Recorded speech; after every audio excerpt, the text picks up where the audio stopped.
বাংলাদেশের মানুষ আমরা এটা বেশি পছন্দ করি, মানে জীবিত অবস্থায় মানে মানুষকে আমরা মূল্যায়ন করি না, মৃত অবস্থায় মানুষকে বেশি মূল্যায়ন করে।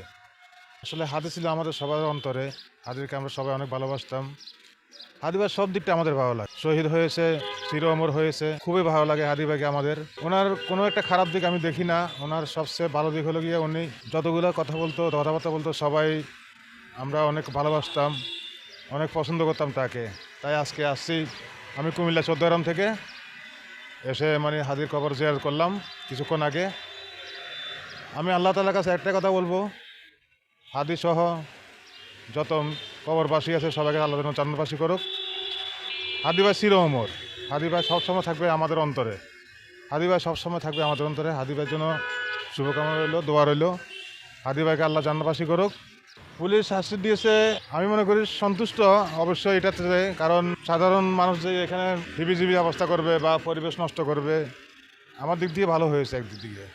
বাংলাদেশের মানুষ আমরা এটা বেশি পছন্দ করি, মানে জীবিত অবস্থায় মানে মানুষকে আমরা মূল্যায়ন করি না, মৃত অবস্থায় মানুষকে বেশি মূল্যায়ন করে। আমরাও চাই এখন হাদির ভাই বিচার হোক, এবং কি মানে যত দ্রুত সম্ভব এটা কার্যকর করা হোক। আশা করি ইনশাল্লাহ এটা মানে যে বিচার পাবো, ইনশাল্লাহ এটা বিশ্বাস রাখি আমরা আমাদের মনে। ঠিক আছে, কতটুকু কার্যকরী হবে এটা আসলে আমরা তো সাদা পাবলিক বলতে পারতেছি না, এটা এখন তো ভালো জানা।